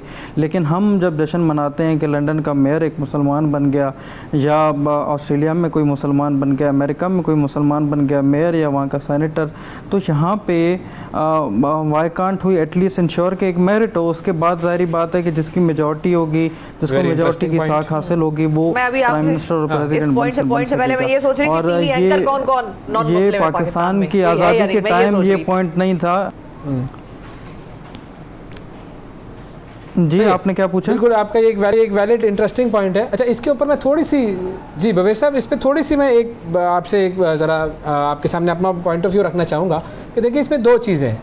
नंबर 1 तो ये कि पाकिस्तान बनने के वक्त जो कवानीन थे, उसके बाद ज़ाहिर है कवानीन इवॉल्व होते हैं। पाकिस्तान बनते वक्त तो हमारे पास कॉन्स्टिट्यूशन भी नहीं थी, कॉन्स्टिट्यूशन 1973 में बनी है, तो चीज़ें इवॉल्व तो होती हैं। हम ये नहीं कह सकते कि जो जैसा पाकिस्तान 1947 में जो कवानीन थे वो वैसे ही रहेंगे, क्योंकि डेमोक्रेसी जो है वो ये कहती है कि भाई लोग मुख्तलिफ़ तरीक़ों से मुख्तलिफ़ चीज़ों को कवानीन की हैसियत में लेकर आते हैं, लागू करते हैं। सारी दुनिया में ऐसा होता है, तो हम ये नहीं कह सकते कि उस वक्त ऐसा था तो आज क्यों नहीं होता। नंबर 1 तो ये पॉइंट है। नंबर 2 ये कि जब हम किसी इस्लामिक स्टेट की बात करते हैं तो इस्लामिक स्टेट एक आइडियोलॉजिकल स्टेट है। उस स्टेट की ज़िम्मेदारी है कि वहाँ पर जो भी माइनॉरिटीज़ हैं उन सब का ख्याल रखा जाए और उनको तमाम हुकूक हासिल हो, उनकी हिफाजत हो मुकम्मल तौर पर। लेकिन जो सरबराह है वो इस्लामिक स्टेट का तो वही होगा कि जो कि इस्लामिक होगा या मुस्लिम होगा। बाकी अगर कोई और रिलीजियस स्टेट होती है तो वो रिलीजन का मानने वाला ही उस स्टेट को लीड करेगा। अगर कोई फॉर एग्ज़ाम्पल हिंदू काउंसिल है या क्रिश्चियन काउंसिल है, उन काउंसिल्स के लीडर्स वही मज़हब के लोग होंगे, तो उसकी ज़िम्मेदारी ज़रूर है कि माइनॉरिटीज़ को तमाम हुकूक मिले। लेकिन हम ये नहीं कह सकते, ये मेरा इसके अंदर आर्ग्यूमेंट है, कि उसका सरबराह भी किसी और को बनाया जा सके, क्योंकि वो उस आइडियोलॉजी को सब्सक्राइब नहीं करता है। लेकिन अब इधर एक और काउंटर क्वेश्चन है, वो ये है कि अगर वो उस आइडियोलॉजी को मिसाल के तौर पे सब्सक्राइब नहीं भी करता, ऐनुल हक बगदादी साहब से भी हम चाहेंगे कि इस पे हम रहनुमाई लें। अगर एक नॉन मुस्लिम है मिसाल के तौर पे पाकिस्तान का सरबराह बन जाता है, तो मेजॉरिटी तो मुसलमान ही है, कवानीन तो इस्लामिक स्टेट के तहत ही काम कर रहे होंगे ना, तो वो एक आदमी आकर तो ऊपर से नहीं एक जुम्बिश कलम से फैसला तब्दील कर सकता कि नहीं भाई आज तक हम इस्लामिक स्टेट थे, अब चूंकि मैं एक हिंदू आया हूँ या मैं एक क्रिश्चियन आया हूँ तो मैं ये अकेला फैसला कर दूँ। काबीना है, पार्लियामान है, सेनेट है, अदालतें हैं, मुख्तलिफ बॉडीज़ हैं, तो वो एक बंदा आ तो सकता है। मेरा अपना मानना ये है। वो अलग बात है कि हमने उसको जिस तरह से भी हम समझते हैं या जो भी इस पे डिबेट्स या कंसिडरेशंस रही हैं माजी में, उसका इतना डिटेल से मैं नहीं जान सकती। लेकिन ये है कि चूंकि हर शख्स इन्वॉल्व होता है डिसीजन मेकिंग के प्रोसेस में, तो एक अकेला आदमी आके फैसला नहीं कर सकता कि मैं कानून रियासत का ये कानून तब्दील कर रहा हूँ, चूंकि मैं इसको मानता नहीं हूँ। बताएं बगदादी साहब इस बारे में क्या कहेंगे? पहले तो वो इस पर ले लेते हैं, फिर वो जेनिटोरियल वाला भी पॉइंट ले लेते हैं। मैं मौलाना साहब के पास जाने मैं जस्ट उसमें एक एडिशन दूंगा। जी जी जी जी हाँ, मैं सिर्फ ये कहना चाहूँगा कि हम सारी बात कर रहे हैं टू रिवाइव कायद-ए-आज़म पाकिस्तान। जब हम कायद के पाकिस्तान की बात करते हैं तो कायद के पाकिस्तान का जो पहला लॉ मिनिस्टर था वो एक हिंदू था, जगन्नाथ मंडल। तो सारी बात है जिस तरह आपने कहा, आई टोटली एग्री कि डेमोक्रेसी में आपके जो कानून हैं वो इवॉल्व होते रहते हैं। तो सारी बात है कि अगर 1973 का जो कॉन्स्टिट्यूशन है वो भी इवॉल्व हो सकता है, और वो क्योंकि पाकिस्तान जो आज़ाद हुआ था वो as a Muslim majority state हुआ था रादर देन इस्लामिक स्टेट, तो वो इवॉल्वमेंट उसमें आई, तो इवॉल्वमेंट आगे भी आ सकती है, क्योंकि एटलीस्ट आप ऑब्टेनेबल रखेंगे तो पाकिस्तान इसी पे थोड़ा सा कंफ्यूजन आता है, चाहे कि कोई रिलीजियस माइनॉरिटी से बने या नहीं बने। Majority state it is an Islamic state, और इस्लाम इट इज द इस्लामिक की वजह से इस्लाम में माइनॉरिटीज का तहफ़्फ़ुज़ यकीनी बनाया गया है, विच इज़ वाई पाकिस्तान में माइनॉरिटीज़ के हुकूक का तहफ़्फ़ुज़ जो है वो यकीनी बनाया गया है। तो it is the ideology is based on Islam. Islam को हम कह सकते हैं कि सेकुलर रिलीजन है जो कि अकोमोडेट करता है बाकी सारे रिलीजन्स को। जी बगदादी साहब। जी अच्छा, मैं इसके ऊपर अपना पॉइंट ऑफ व्यू दे देता हूँ। बेसिकली तो मैं कोई माहिर कानून तो नहीं हूँ कि मैं उस तरह की कोई इस पर गुफ्तगू करूँ, लेकिन मैं आपकी बात की इस सेंस में तायद करता हूँ कि जो बादशाह या जो आपके मुल्क का सरबराह होता है उसका मुसलमान होना इसलिए ज़रूरी है कि ये हमें नस्से कुरान से साबित है, एक सैम्बल होता है, एक नमूना होता है कि इस्लामी रियासत जब आप कहते हैं और फिर जब अक़लियत आप तस्लीम कर लेते हैं तो अक़लियत का मतलब ये हुआ कि आपने उसको इस्लामी रियासत तस्लीम किया। तो जब इस्लामी जमहूरिया पाकिस्तान उसको कहेंगे तो उसका जो भी सरबराह होगा वो मुसलमान होगा।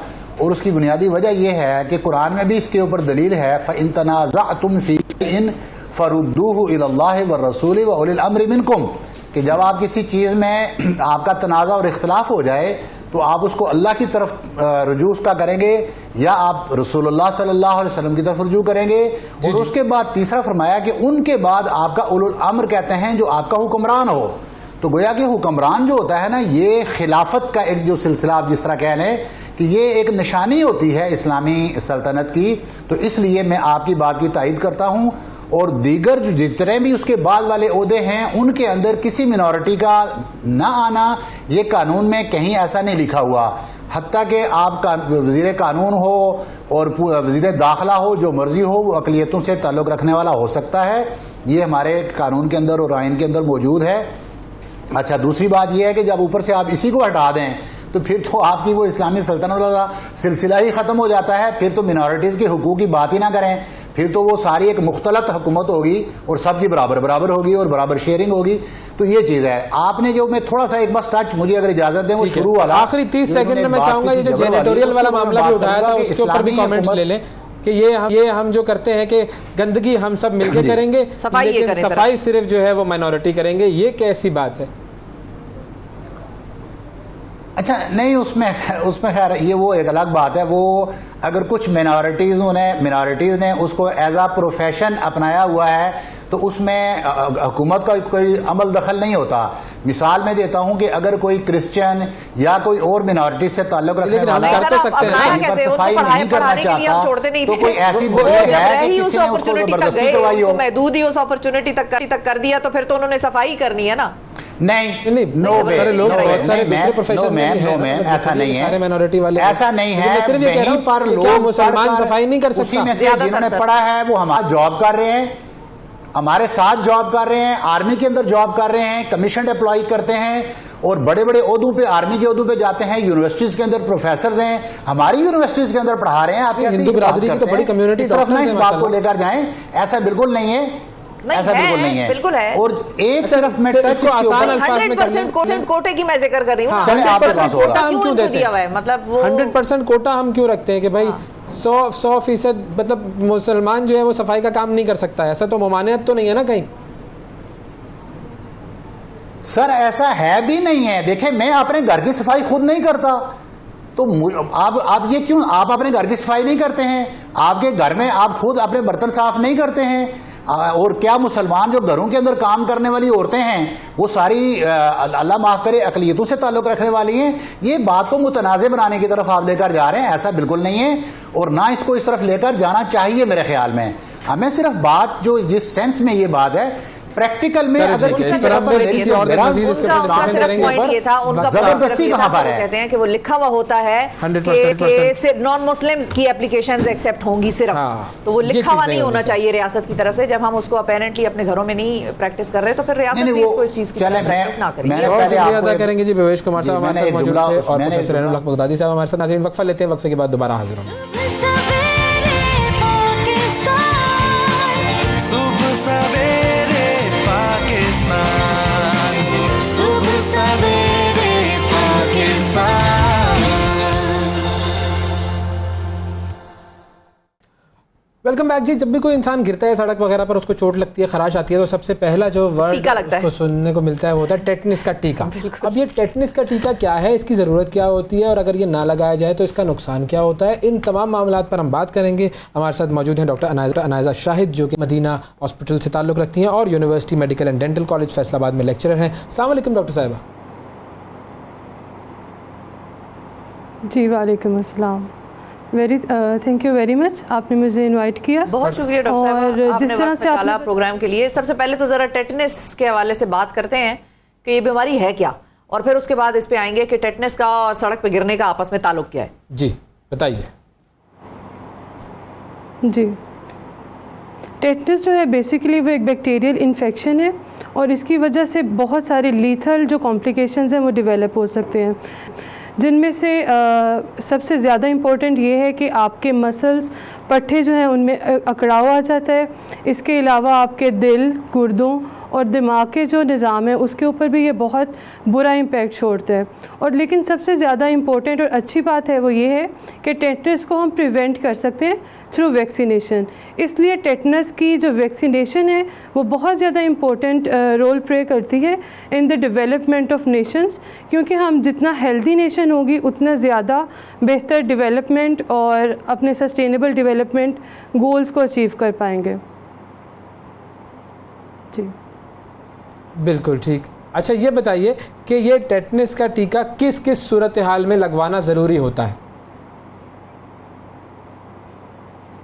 जी, टेटनस का टीका बेसिकली 3 से 4 सूरत हाल हैं जिसके अंदर लगवाना बहुत ज़्यादा अशद ज़रूरी हो जाता है, जिसमें सबसे इम्पोर्टेंट तो ये है अगर आपका कोई भी रोड साइड एक्सीडेंट होता है जिसके ज़रिए आपकी जो जिल्द है वो ख़राब हो जाती है। इसके अलावा कोई भी रस्ती, जंग आलूद जो नेल्स हैं वो आपके पाँव में चुभ जाते हैं, कोई कांटा चुभ जाता है। इसके अलावा एक सूरत हाल ये है कि अगर आपने टेटनस की वैक्सीनेशन 5 साल पहले तक नहीं लगवाई हुई, तब भी किसी भी फॉल के नतीजे में या रोड ट्रैफिक एक्सीडेंट के नतीजे में बहुत ज़रूरी हो जाता है कि आप टेटनस की वैक्सीन को फ़ौरन फिल-4 हासिल करें। सही। और कितने टाइम में एक्सीडेंट के बाद ये लगाना ज़रूरी है, और अगर रह गया है किसी से लगवाना उतनी ड्यूरेशन में तो फिर क्या किया जा सकता है? कुछ है उसका सोल्यूशन? जी अच्छा, टेटनस की जो वैक्सीन है वो किसी भी एक्सीडेंट के बाद आप 48 घंटे यानी कि 48 आवर्स के अंदर लगा सकते हैं। उसके बाद ये इतना ज़्यादा मौसर नहीं होगा, बट स्टिल अगर आप 48 घंटे के बाद भी किसी वजह से हॉस्पिटल में आते हैं तो बेहतर है कि आप एक टेटनस की बूस्टर डोज लगवा लें, बिकॉज़ इसका कोई ज़्यादा साइड इफ़ेक्ट्स होते नहीं हैं। So to be on safer side आप कभी भी वैक्सीन लगवा सकते हैं, बट ज़्यादा इम्पोर्टेंट और जो डॉक्टर्स की तरफ से रिकमेंडेड है वो 48 आवर्स का टाइम पीरियड है जिसके अंदर वैक्सीन लगवाना ज़रूरी हो जाता है। सही है। अगर कोई शख्स ये टेटनस का टीका ना लगवाए और ये टेटनस ज़्यादा ख़तरनाक सूरत हाल की तरफ चला जाए तो मैक्सिमम क्या हो सकता है? क्या इससे इंसान की मौत भी वाक़ई हो सकती है? क्योंकि मैंने कुछ स्टैटिस्टिक्स पढ़े कि जी 2-3 लाख लोग सालाना दुनिया भर में टेटनस की वजह से इंतकाल कर जाते हैं। जी, टेटनस एक इम्पोर्टेंट बीमारी इसलिए भी है क्योंकि इसका इलाज अभी तक मुकम्मल तौर पे डिस्कवर नहीं हुआ और इसकी कॉम्प्लिकेशंस में मैक्सिमली क्या होता है कि इंसान की मौत भी वाक़या हो सकती है। इसके अलावा अगर मौत वाक़या ना हो तो आपका जो सांस लेने का निज़ाम है, इसके अलावा जो आपका खाने पीने का निज़ाम है और इसके अलावा आपके दिल और गुर्दों पे भी ये बहुत बुरा असर डालता है। इसलिए ज़रूरी है कि टेटनस की वैक्सीनेशन हम टाइम पे और गिवन टाइम पीरियड के अकॉर्डिंग लगवाएं। जी अच्छा, सिम्टम्स क्या होते हैं डॉक्टर साहिबा, और फिर इलाज क्या है इसका? मतलब जाहिर है कुछ ना कुछ तो ट्रीटमेंट होगी, तो क्या करते हैं जिनको टेटनस हो जाता है वो लोग क्या करते हैं? ठीक है, सबसे पहले तो टेटनस के सिम्टम्स में कोई भी पेशेंट जिसको कोई भी रोड साइड एक्सीडेंट हुआ है, कोई कांटा चुभा है या कोई कील लग गया है, तो 7 से 8 दिन के अंदर इसके सिम्टम्स ज़ाहिर होना शुरू होते हैं, उससे पहले नहीं होते हैं। इसके सिम्टम्स में क्या होता है कि आपके जो लॉक जा एक कंडीशन होती है उसके अंदर आपके जबड़े के मसल्स जो हैं वो बिल्कुल खिंच जाते हैं, आप अपना जबड़ा खोल भी नहीं सकते हैं। इस वजह से आपका जो खुराक का निज़ाम है वो भी मुतासिर होता है। इसके अलावा आपको सर दर्द होगा, बुखार होगा, इसके अलावा आपको नोज़िया, वॉमिटिंग, इस तरह की कंडीशंस हो सकती हैं और ज़्यादा से ज़्यादा आपको सेयर्स भी हो सकते हैं, जिसके अकॉर्डिंग आपके जो पूरा बॉडी है उसमें झटके लगना शुरू हो जाते हैं। और इसके अलावा एक और कंडीशन हो सकती है कि आपके पूरे जिस्म में अकड़ाव पैदा हो जाता है। तो ये सारे सिम्टम्स टेटनस के साथ एसोसिएटेड हैं। ठीक, अब इसका इलाज क्या है? जहाँ तक आपने ट्रीटमेंट की बात की है तो इसकी जी मुकम्मल तौर पे इसका इलाज अभी डिस्कवर नहीं हुआ, लेकिन इसकी कंजर्वेटिव मैनेजमेंट मरीज़ों के लिए डिस्कवर हो चुकी हुई है, जिसके ज़रिए हम टेटनस के इम्यूनोग्लोबुलिन्स प्रोवाइड करते हैं। इम्यूनोग्लोबुलिन्स बेसिकली एक आर्टिफिशियल डिफेंस सिस्टम है जो कि बहुत शॉर्ट टर्म एक्ट करता है, but still something is better than nothing. तो इसके अलावा हम क्या कर सकते हैं, अगर कोई मरीज़ है जिसके सांस लेने का निज़ाम मुतासिर हुआ है तो उसके सांस की नाली डालते हैं और उसके साथ पेशेंट को वेंटिलेटर पे शिफ्ट कर देते हैं। सो इस तरीके से पेशेंट की जान को बचाने के लिए बहुत सारे तरीके हैं जो कि अडॉप्ट कर सकते हैं, but you have to present to the hospital as early as possible. अच्छा, क्या ये एक शख्स से दूसरे शख्स को भी लग सकता है?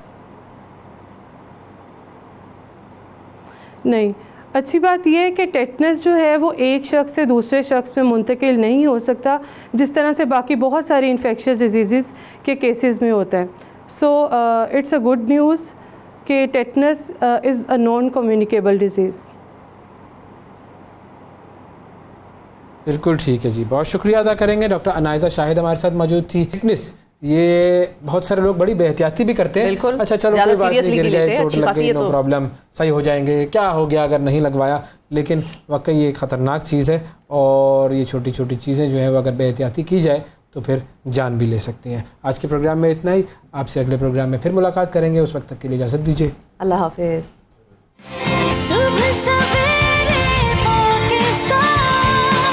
सुबह सवेरे